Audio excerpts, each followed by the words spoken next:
Here we are again. Thanks for joining us today. This is Todd Sylvester with the Todd Sylvester Inspires Belief Cast. Thank you once again for joining us. I'm excited. I have a really good friend of mine. We've come to know each other for several years now. I look up to this guy. I admire him. The way he lives his life is inspiring to me. I always want to live up to what he's doing. It's Dave Durocher from the Other Side Academy. Thanks for being here. Hi, Todd. Thank you for having me. You bet. You're the executive director at the Other Side Academy, which we're going to talk a little bit about today. It's a fantastic program. I don't even know if we call it a program. Is that what you call it, a program? Yeah. Re-education facility? Re-education facility that's patterned after Delancey Street, which it truly is an amazing place. It's probably, I think of it as hallowed ground, to be honest with you. Yeah. I love it. But I'm excited for you guys to hear his story today.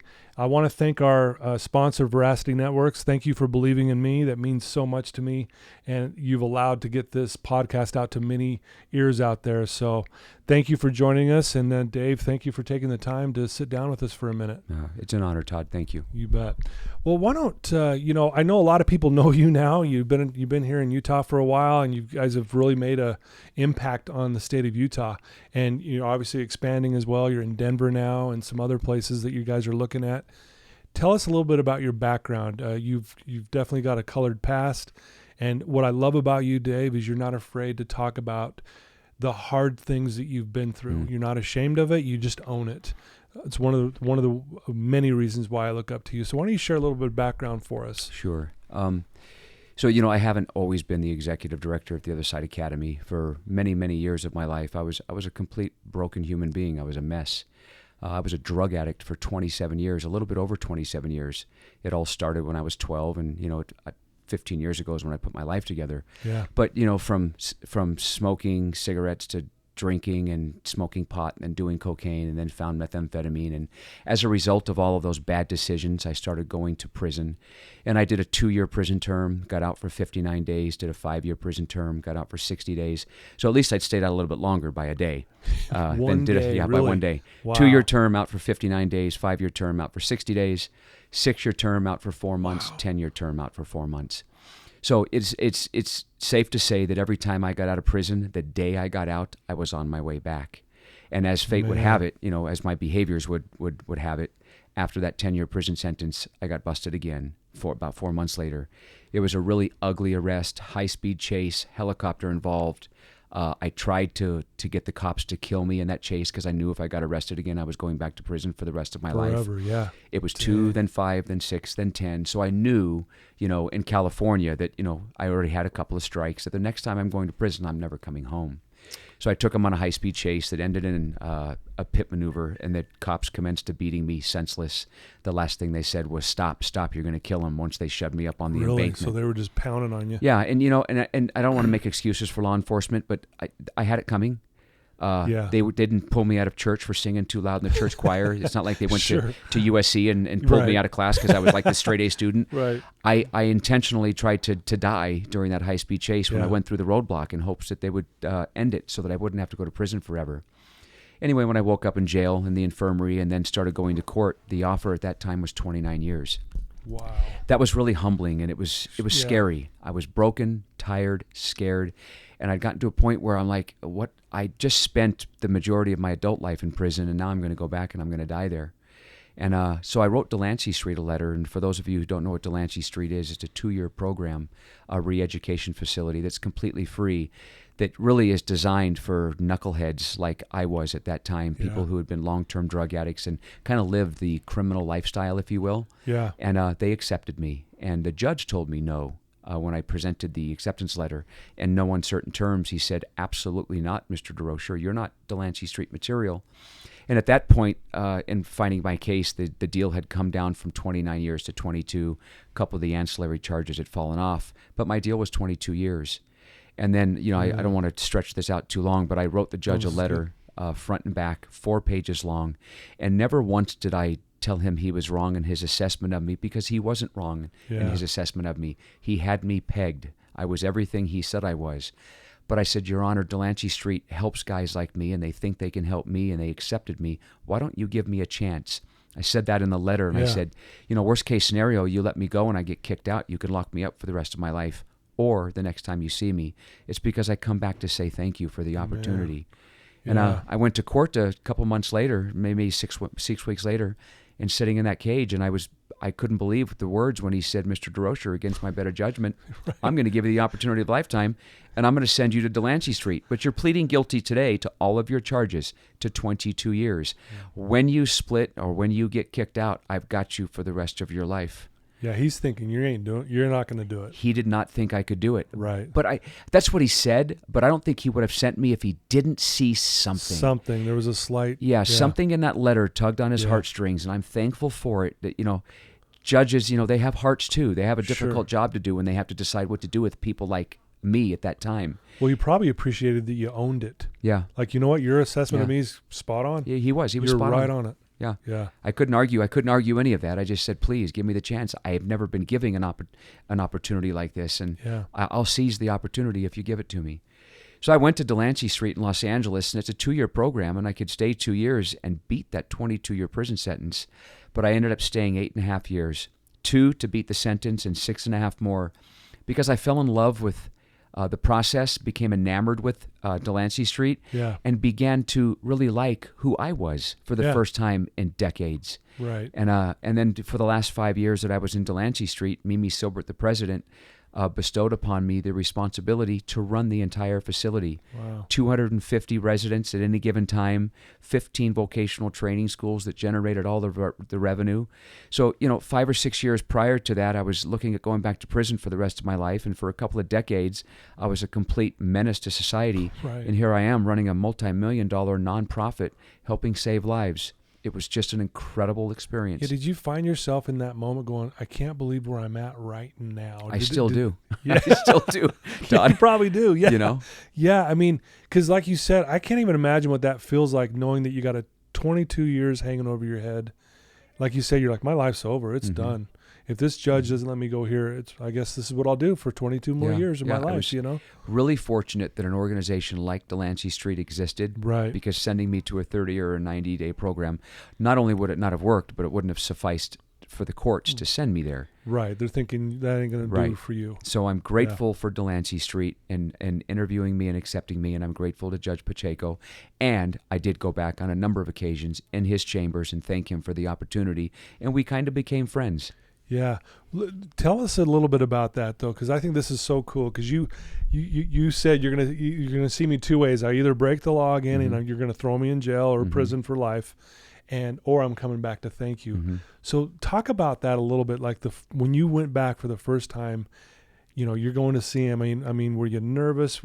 How did he respond to you? What did he think? All that. Would you mind sharing that with us? Yeah, it was, I meant what I said when I wrote it, but I didn't know whether or not I'd ever get the opportunity. Right. And once I was in Delancey Street for about 3.5 years, once I became the facilitator at Delancey Street, the equivalent would be the managing director of Delancey Street, then I reached out to him and I set up a time to go meet him. And I think he was quite surprised to see me in chambers. And, the first thing I did was shake his hand, and I said, Judge Pacheco, if it wasn't for you, I wouldn't be standing here today. And I explained to him what I was doing in Delancey Street, and I said, thank you. Thank you for the opportunity. You afforded me the opportunity to go someplace and change my life. Had you said no, I would still be in prison today. And we know where that's going to end. I'm going to get out someday in the future and just do the same thing all over again because nothing changes. Wow. And we had lunch. And, really? And he's a good man. Yeah. He's a good man. Yeah. I bet he was I would imagine he was like really excited for you, that you actually took the opportunity and did your best at it and stuck it out. He was. I think he took a certain amount of pride in the fact that, not so much in the fact that I did it, but in the fact that he made the right decision. Or maybe a little bit of both. I'm not sure which. Yeah. But, that happened with the judge, and it also happened with Jim Mendelson, who was the specially assigned DA at that time, who took the gang cases or big dope cases. He was assigned my case, and he did not like me, really? Rightly so, nor did he want me to go to Delancey Street, and he fought it tooth and nail. And when I say tooth and nail, he was very vociferous in court. Really? When the judge, because ultimately the judge has discretion, and he did not want me to go, and the judge took it upon himself to override the DA's suggestion, and he sent me anyway. And it took me a few years to get Jim Mendelson to come to Delancey Street for a visit. And when he finally came, he walked through the front door, and he had an undercover officer with him, and he stood at the front door at Delancey Street, and he kind of leaned in, and I'm in my suit standing at the front desk, and I said, "Jim, come on in." And the DA spent about 3 hours with me in a meeting in our conference room. Yeah. And when he left, he gave me a hug. Oh, and ironically, 2 weeks That's later, I awesome. was taking a resident to court, and I'm in Central Court in Santa Ana, and there's Jim Mendelson, and he sees me, and he pulls me out, and he says, "Durocher, I want to talk to you." And he pulls me outside into the hallway, and he says, I won't mention her name. There was an old co-defendant of mine who was looking at a life sentence. He was already going to impose the life sentence on her. And he goes, "She wrote Delancey Street and she got accepted. And rather than sentence her to life, I am now going to let her go to Delancey Street in San Francisco, not where I'm at in L.A. because we had a relationship." Exactly, yeah. And he let her go to Delancey Street in San Francisco. Instead of that life sentence, she stayed for 9 years. No way. And she just recently That's graduated amazing. a few years ago. That's amazing. So not me personally, but my story and my success allowed the judge and the DA to allow other people with just as much time over their head the same opportunity that I got. And that's the part that really means something to me. Yeah, and I think when he saw you there, probably his heart probably had to soften a little bit, like, boy, this is working, you know? And instead of like throwing you into the same system that doesn't work, you know, that revolving door, as we all say, that probably opened up that door for her. That's really amazing. It's hard sometimes, even today, with what I'm doing, and I'm sure we'll talk about that here shortly. Yeah. Because if it wasn't for Delancey Street, and if it wasn't for the judge, and if it wasn't for a perfect storm, if you will, getting busted when I got busted by this in this city rather than this one, being in front of that judge instead of a different one, all of the things that happened had to happen in order for me to be sitting here today. Yeah. And if it wasn't for that judge and that opportunity, I would still be in prison serving the remainder of that 22-year prison sentence. Still now, today. And who knows what else I would have picked up in prison, because when you do time in California, you never come home on time. Everybody picks up more time because that's the way that prisons are designed. It's what I refer to as high school with knives. It's a hate factory. Wow. Man, you've mentioned that you come to Wasatch Recovery a lot and talk to our clients here, which we love having you here. And you've brought that up several times, how, prisons in California aren't like what they are here in Utah. Yeah. They are, it's probably what we see on TV, the rough and tough and, people hurting people and that kind of thing. Got to watch your back. You got to, that kind of thing. Well, it's primarily comprised of African-American Bloods and Crips from the gangs, Hispanic, Norteños and Surdeños from their gangs, whites, white power and skinheads, and then you get a sprinkle of your normal drug addict who gets arrested, and then everybody's fighting for the yard. And when you say fighting in this state of California, people are killing each other for control of the yards, for whatever might be coming into the yards that they want some of. And it's just a really ugly way to live. And to say to live would be an overstatement. It's more of an ugly way to survive if you're fortunate enough to have spent as much time there as I did and come out the other side. Yeah. Well, what's interesting too is, I've known you for a while now. You're one of the nicest guys I've ever met. I mean, how did you not allow that experience to harden you? I mean, yes, granted, you went to Delancey Street and what you're doing now, and I know you got several years away from that now. I get that, but I mean, you could still be this hard, tough, maybe resentful type of person. But man, you're none of that. Yeah, I think that I had become that. And the more time I did, the more violent I became, the more easier it was to hurt people in prison. And I won't get into all those details. Yeah, sure. Easier it was to fight and to use the weapons and to do the things that needed to be done in prison. The longer I did in prison, the easier that stuff became. And then I started to kind of like it on one hand and despise it on the other, because I liked going into it, and usually I could articulate and justify a reason why I was doing it, but it never really felt good after I did it. So it was never really me. It's what I needed to do to survive at the time. I didn't need to do it. It's what I chose to do to survive. I could have just, sat on my bunk and read my Bible and tried to stay out of the mix, and that doesn't work too well in the state of California either. But it's who I'd become, and I do, as I look back on it now, realize I was becoming a far worse monster the more time I did than when I first started going in. Wow. Well, it just makes it even more remarkable, like you said, where you're sitting today. So talk about how you got involved with the Other Side Academy? I left Delancey Street in 2014 after 8.5 years, and I went to work for Burkage Construction, which is a heavy construction company, underground pipeline construction in Southern California. And then a number of the graduates from Delancey Street went up to the Bakken in North Dakota and were working in the oil fields. And they influenced me and enticed me to go up there because, there was completely stupid money being made up there. Right. Here's a guy that's been out of the workforce since the 80s making between $10,000 and $15,000 a month. That's ridiculous. So I'm up there putting a bunch of money in the bank. And then I realized that making money was fun, but saving lives was rewarding. So I came back to Southern California, went back to work for Burkage Construction, and then through a really weird chain of events, Joseph Grenny, our founder, and Tim Stay, our CEO, decided that they wanted to open a replication of Delancey Street here in Utah. Okay. Joseph Grenny wrote 4 New York Times best-selling books. One of them is The Influencer. In The Influencer, a chapter featured Mimi Silbert, who was the president of Delancey Street. Then 2 of his kids got into drugs, and that's what inspired him to say, that's it, I want to do something here. Let's go learn about Delancey Street. So he went to San Francisco. He brought a cadre of people with him, from the prosecuting attorney in Utah County to a number of other people, and they came back and said, yep, we can raise the money, we can do it, but who in the hell's going to run it? Because we can't. Right. So they decided to continue to look for people who could run it, and they did a LinkedIn search, found Charlotte Baker, who was in Delancey Street for 38 years. Her and I remained friends. She left before I did, and we remained friends after I left. And she called me one day, and she says, Dave, there's these guys in Utah. I'm going to meet them this Friday to consult with them. They want to start a replication of Delancey Street. If they're not crazy, is that something you'd be interested in? And I'm laughing on the phone like, right, Charlotte, they've got to be crazy. And I wouldn't be interested if they weren't. She goes, well, I'm going this Friday to consult with them. I'll call you when I get home. She called me when she got home that Saturday, and she said, Dave, they're not crazy. I trust Charlotte. I've known her for years. Sure, she was in Delancey Street for 38 years. I go, really? She says, yes, they're the right guys. And would you like to meet them? Because I told them there's only one person I know that can help them do this. Yeah. And I was flattered that she said that. And I said, yeah, I'd like to meet them. So Joseph and Tim flew to Los Angeles. We met at Fleming's Restaurant at LA Live, where the Lakers and the Clippers play. Oh, yeah. And we sat down at the table, and I said, do not ask me a damn question. Who are you? What's the genesis of thought behind this? What makes you think you can? And why would you want to? In my opinion, I'm sitting in front of 2 do-gooders. But they were more than just do-gooders. Yeah. They are absolutely incredible human beings, both of them in their own right. For sure. And after that interview, I knew I was sitting with the right guys. And at the end of the dinner, they said, are you willing to come to Utah and help us get this started?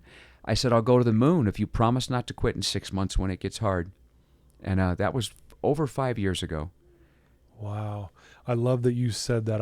When you share your story, and I've heard it many times, when you said, as long as you don't quit when it gets hard, because you knew. Oh, it's hard. It's going to be difficult. Yeah. And so, and obviously they haven't. You've been around. How long has it been open now? We've been open since September of 2015, so almost 5 years. Almost 5 years. Uh-huh. Yeah. Well, give us a little flavor of what the Other Side Academy looks like. And, one of the things I really love about that place is the principles and the guidelines, if you will, of what you expect when someone comes there to live by. Yeah. I love it because I know not only do you guys preach that, I know, Dave, this is something you live. So I'd love to hear that. So the Other Side Academy, we're really a 30-month program, 2 years residential, 6 months undergrad as we prepare you to reintegrate back into the community. But for all intents and purposes, it's 2 years for the residential piece of it. And our average student's been arrested 25 times. Because I want to paint a picture of who the profile of our students are. Long-term drug addict with many years involved in the criminal aspect of things, which we all know is kind of the hardest population to help. Right. So we're residential and we're free, which means if you walk through our front door, take a seat on the bench, and we interview you, you start that day. Or you write us a letter from jail. Pre-sentence, like I did with Delancey Street. We go to all the county jails and we'll interview you, and if we accept you, you can take that letter to your judge and they can sentence you to the Other Side Academy in lieu of whatever prison sentence they deem necessary. Those are the 2 ways you can get to us. Okay. But it's free, and the other thing is we take no money from the government. Nothing from the city, the county, the state, the federal government, rich mommy and daddy, Medicaid, insurance. When I say free, I mean free. When I say we take no money from the government, I mean none. Wow. We That's generate amazing. all of our own revenue through our social enterprises. Our Okay. moving company earns a lion's share of our revenue. We do about 300 moves a month. We are the number one rated moving company in the entire state of Utah.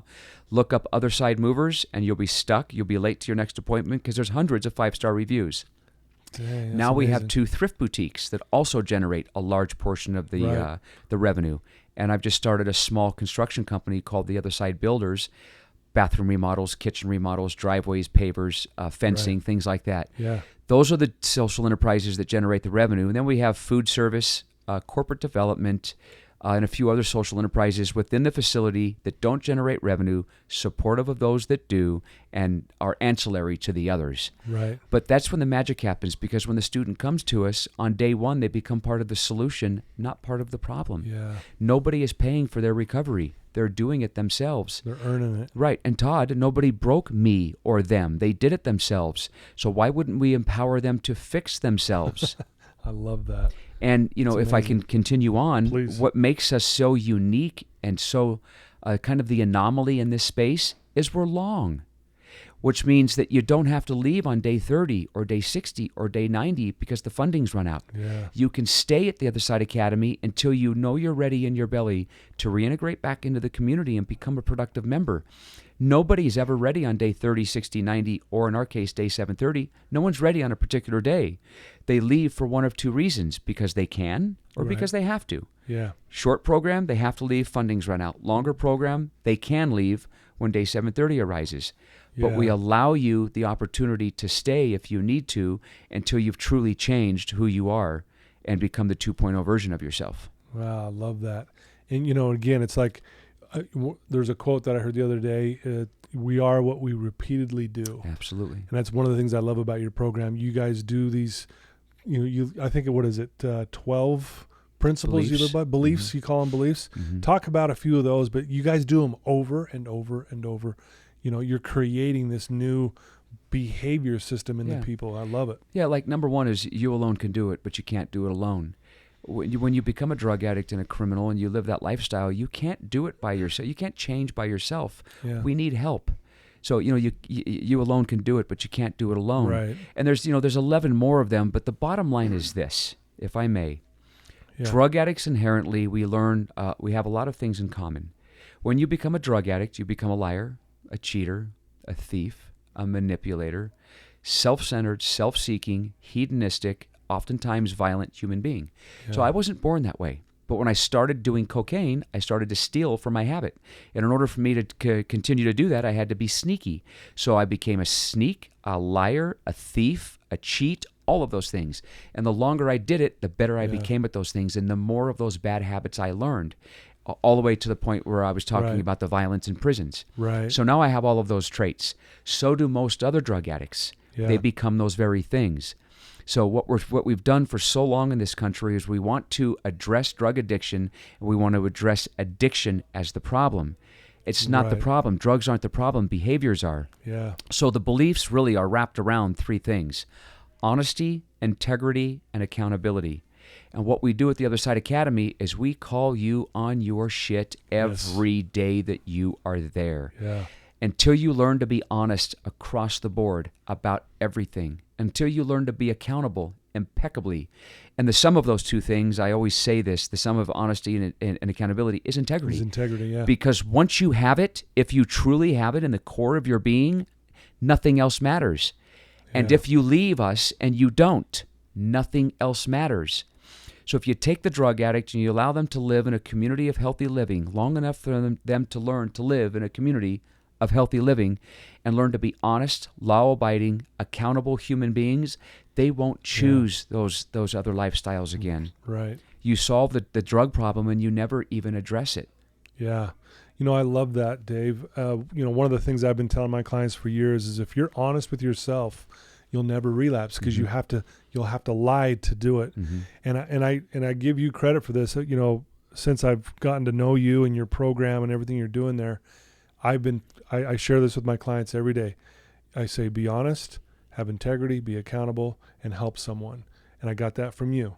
And I tell my clients, you are what you repeatedly do. Mm-hmm. You keep doing these four things over and over and over. And at the end of the day, you ask yourself those questions, and hopefully you can say, yep, I was honest. Yep, I had integrity today. I did the right thing when no one was looking, and I'm accountable. And I was accountable this morning. I did something wrong, and I owned it. Yes. And then I helped someone today. Yep. And that's your whole program in a nutshell. Yeah, I think it's also, it's important that, let's take a guy, and I shared my story earlier, 27 years of drug addiction, in and out of prison. That's what I knew from a teenager all the way through into my mid-30s. So that's all I knew. That was familiar to me. Yeah. So I didn't have anything else to compare it to as an adult. I didn't know what it was like to live a value-centered life of integrity. I didn't know what it was like to go to work every day and bust my butt every day for a paycheck and go to work and have a good attitude and be on time and get along with others. I didn't know any of those things. So you can't learn those things in short programs usually. So when you come to the Other Side Academy or Delancey Street or programs like ours and you get the opportunity to live that for a long time, then all of a sudden 2 years, 3 years, 4 years later, you've been getting up every day, you've been going to work on time with a good attitude. Now now I don't have to ask you if you've done something wrong. You come in and you own it before you're ever asked because you're accountable to your mistakes. Yeah, I love that. Once you learn those things, now you have this 2 or 3 or 4 years of living a value-centered life to compare and juxtapose against your old one. Once you become this new 2.0 version of yourself and you have the experience, you don't want to go back to the old one, and you've acquired the tools necessary to continue to live the new one. Yeah. But it's that those things take time. That's why it's so important that we're long. Yeah. And oftentimes longer if that's what's needed. Yeah. I think you mentioned to me, to most of your students, you call them students, they want to stay longer. Yeah. They get done with their 2.5 year or whatever that is. They're like, no, I want to go for another year. Yeah. Typically, right? About 60% of our students. Now, wrap your mind around that. Usually, drug addicts go to a shorter program, and whether it's 30, 60, or 90, on day 30 or 60 or 90, they're at the door, and I'm posing like a runner right now for those of you who are listening, and they're ready to run back out to the very thing that chased them in. But we've got about 60% of our students asking to stay a third year of their own volition, and they no longer have to be there because they've fallen in love with the new person they've become. Right. And they're a contributing member in the community. I want to repeat that, a contributing member in the community. That is so damn important because they've learned to be a contributing member in the community they're currently living in, which means when they graduate, they'll be a contributing member in the new community, because that's the problem, is this population has lived apart from for so long that they don't know how to live as a part of. So when they come to us, they learn that. I often say all we are at TOSA is a micro community getting you ready to live in the macro community. Yeah. Todd, when you get up every day, what's the first thing you do? I set my intent for the day. So do we. What's the second thing you do? I go work out. Do you brush your teeth first? Oh, yeah, I brush my teeth. So do we. What's the next thing you do? And then I go do my workout. Do you get dressed? I get dressed. So do we. Do you put your pants on one leg at a time? I get one leg at a time. So do we. Then we go to breakfast. Then we go to morning meeting. Yep. Then we go to work. And at work, we're to be on time at break, come back from lunch on time, go to break on time, come back on time. And during that time, have a good attitude. And we do it for hundreds, sometimes thousands of days in a row until it becomes you. Wow. That's what makes us so unique, is you get to not only realize your deficiencies and the things you need to fix, but unlike most other places, work at the Other Side Academy is the petri dish, and that's what you need to do every day. While you're fixing the interpersonal things, you're also learning the hard skills necessary to go out into the community and become a productive member. Yeah, I love that. Yeah, again, over and over and over, doing the right thing over and over and over. And I love what you said. It becomes you. Mm-hmm. It has to become you. Yeah, I read in the book, I think it was The Power of Now, where Eckhart is quoting Buddha, and it's like, or he says, stop quoting Buddha and be Buddha. Like we can quote all day long, we can lip service all day, right? But that's what I love about your program. You guys, you don't talk, go do. Right. And I think that's one of the powerful things about your program. Yeah. One of the things that really stood out to me that you've shared before in the past is you say when A helps B, A gets better. Talk about that for a minute. Again, it's the things that all drug addicts have in common. We are takers. takers, takers, takers.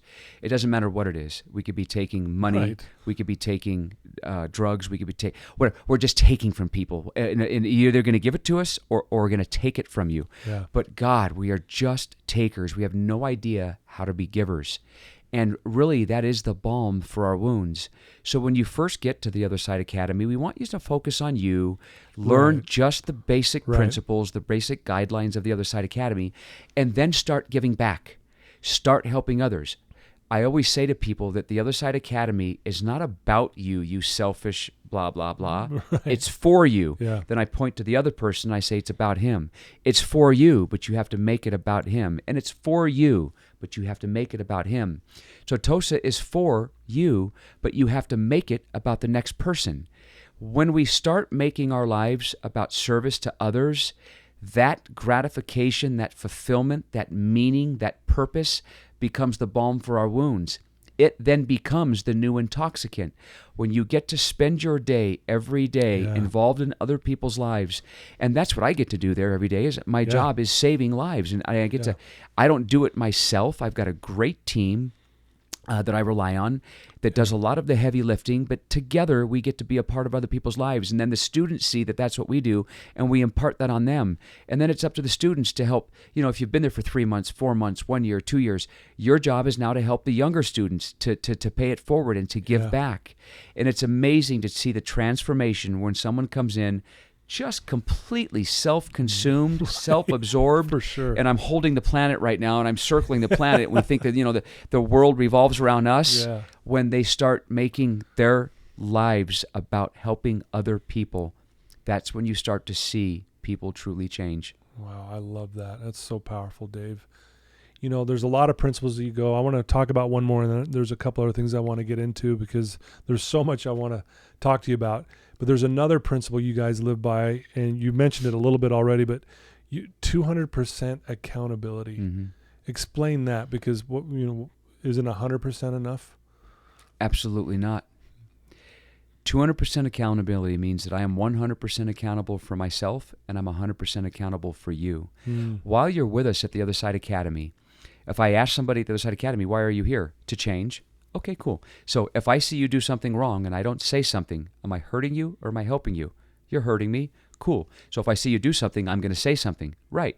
So now you have to live by the same standard. Yeah. If people at the Other Side Academy are all there to change, and one of the students sees another student do something wrong and they don't say something, they're allowing the person to kill themselves. Yeah. Because that sneaky behavior, whatever they're doing, Yes. is the very thing they've come here to change. And if you won't say something on their behalf to help them get the help that they need, how can you expect somebody else to do it for you? So we want you to be 200% accountable. And if you see something, say something. That's why we've been in existence for 5 years, and we've never given a dirty drug test in our entire existence at the Other Side Academy. That's amazing. Because the culture is so strong. Yeah. And, you know, in your family, if you are living at home and you're the big brother and you're 15 years old and your 9-year-old brother takes off out the front door and runs across the street, are you going to say something? Hey, stop. Yeah. You're going to say something, right? Right. What's the difference? Then you're going to tell mom and dad, Mom, Dad, Jeffy ran out the door and man, he hit the sidewalk running and I barely was able to stop him. Then mom and dad are going to sit down and they're going to coach your little brother to not do that. You just saved his life. It's the same principle. Wow. If you see something, say something. And what that also teaches you to do is it teaches you to have boundaries. So let's say you're a student at the Other Side Academy and the men and women aren't allowed to talk to each other for their entire stay, but it's actually a year. But let's say you see them doing it at 6 months and you don't say anything. And then a couple weeks later, you find out that guy and girl ran off in a room someplace and they were doing the nasty, right? Mm-hmm. And you go, oh my God, I saw them talking by themselves over here and I didn't say anything. Now they've both split and they're on the way back to prison. You have to carry that. Yeah. Had you said something and that would have got addressed, they would both still be there getting the help they need, etc. Yeah. So it's so important to set firm boundaries and say something when you see somebody doing something wrong. Yeah, and I love that. I think ultimately, if we really do care about someone, we're going to say something. Love is truth. It is 100%. And even, one of the things we talk about a lot too, and I know you think the same way, is do you want me to be honest or do you want me to be nice? Yeah. Which one do you want? And every time I ask a client that, they're like, no, be honest. Okay. Honest isn't always nice. Right. And so, yeah, and I love that. Yeah. Let's shift gears just a little bit because there's a lot to talk about. You know, the Other Side Academy, like I said, is making a really good, beautiful impact on the state of Utah. The programs, you know, and listeners, if you've never been to the Other Side Academy, I'm telling you, and this is my experience, when I step foot on that property, it is like, I don't know what it is, but this energy, this love, this goodness just permeates every cell of my body. And I'm not just saying that. I've been there several times. It's amazing. And you guys are just doing a fantastic thing. I know that we were talking off the air before we started this, that one of the things you're doing to help in the community with the police officers and, you know, kind of the current situation that's going on in this country. Will you explain kind of what you guys are doing and how you're trying to help, you know, the community with that?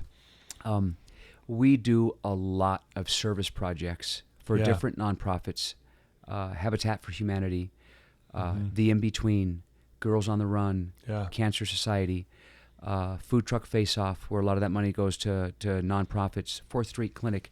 That's just to name a few. There's so many that we do service projects for pro bono. When the riot started, because of the unfortunate circumstance of the whole George Floyd incident a couple of months ago, the night that the rioting was happening in Salt Lake City, I was watching the news and I had a lump in my throat. I was in tears at what was happening in our city. As you know, protesting is super, super important, and there's a place for it, and it needs to happen.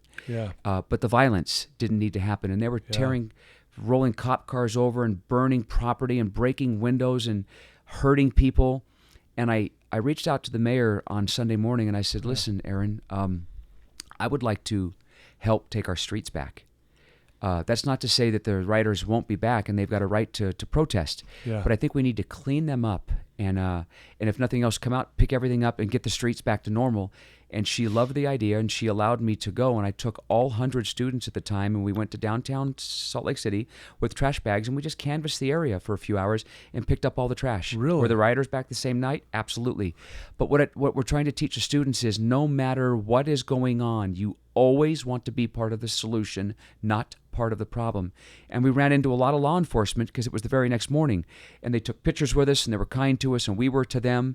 And make no mistake about it, I don't want to make excuses for law enforcement, but you know, there are bad actors in every organization. For sure, yeah. In schools, in the church, police department, and sports, it doesn't matter. There are bad actors everywhere. Right. But by and large, the police, by and large, are wonderful, wonderful people. And that's coming from someone like me who had a lot of encounters with the police and didn't always turn out well. I still understood how difficult their job was, especially as it pertains to chasing down people like I once was. Wow. So we did that piece for the city.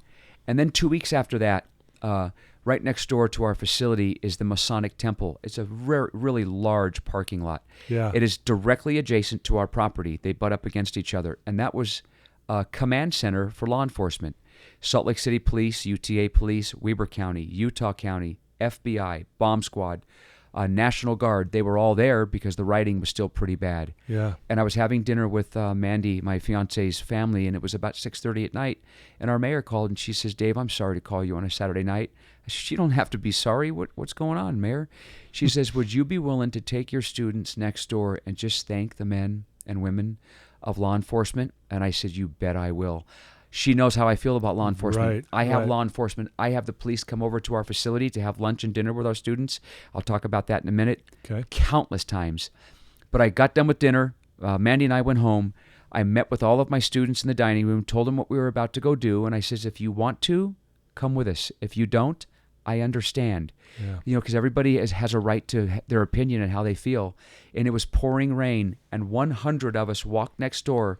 They didn't know we were coming yet. Word hadn't got to command center. And as we got over there, all of the police officers and riot gear were still in their vans and their tactical vehicles. And here we come. They don't know if we're friend or foe. And they come pouring out of the vehicles before I can get them to calm down. They're like, It was a great scene. And finally I got them to calm down. And I asked for the gentleman in charge, whose name was Nick.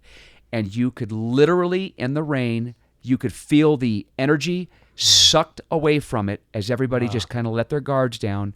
And then I spent about 5 minutes talking to law enforcement about what they mean to me personally, our community, and how important the work is that they do.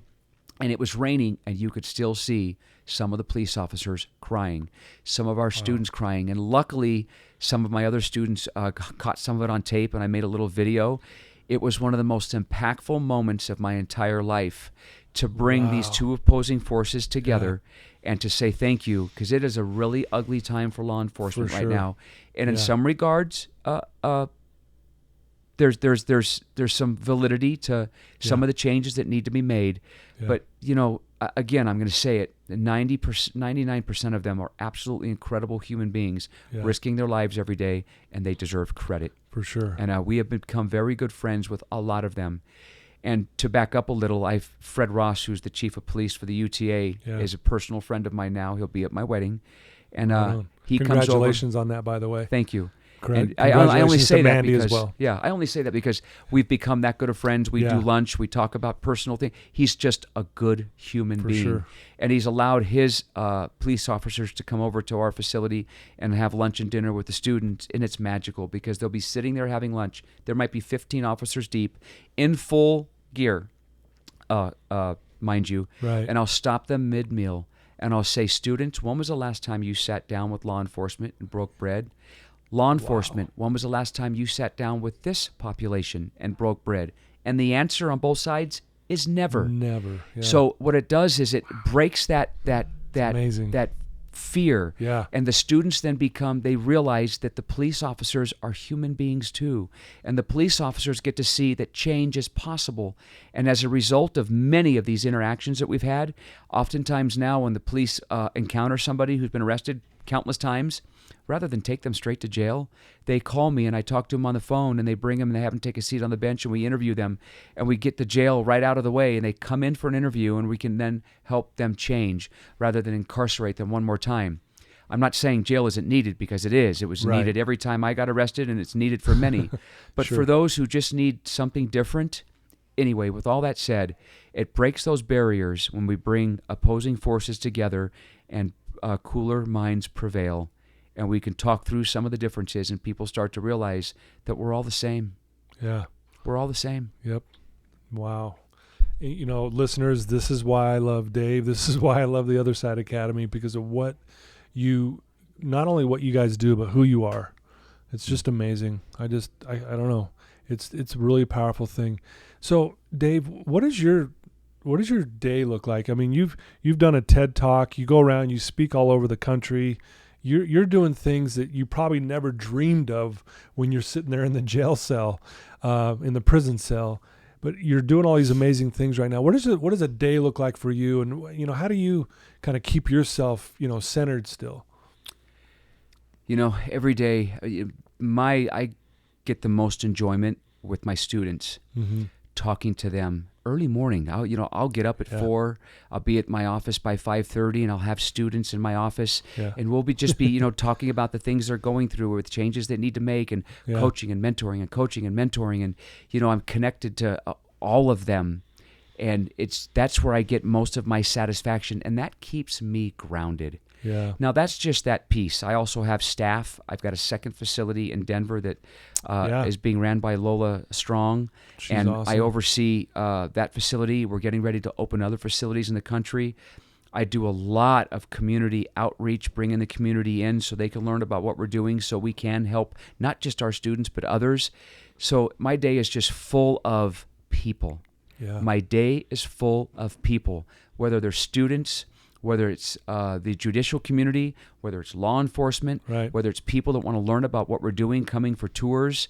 But, ultimately it's just, how can we influence more people to change? How can we influence more people to want to do more in the community? Yeah. It's just, my days are just consumed with that kind of stuff. And what we're doing right now, doing podcasts and doing presentations and informing other people, businesses, lawyers, DAs, judges, just about who we are, who we help, and how we do it. Yeah. Going back to bed, when I go to bed at night, wondering, what could I have done better? Who else do I need to talk to tomorrow? Yeah.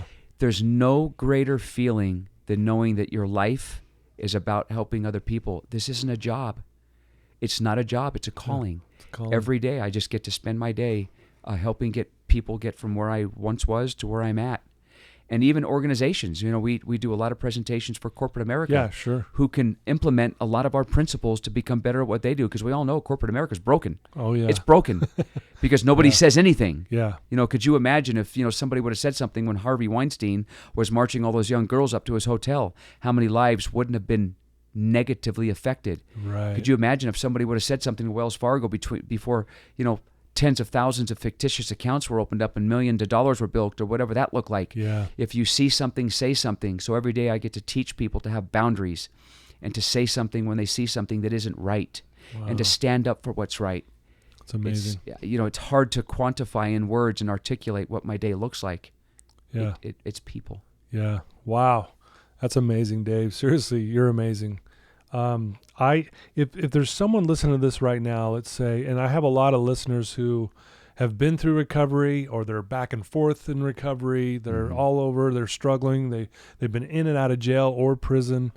If there's someone listening to you right now and they're struggling and they're not sure what to do, they feel maybe even hopeless, what's some advice that you could give them right now? If they're listening to you right now, what would you tell them?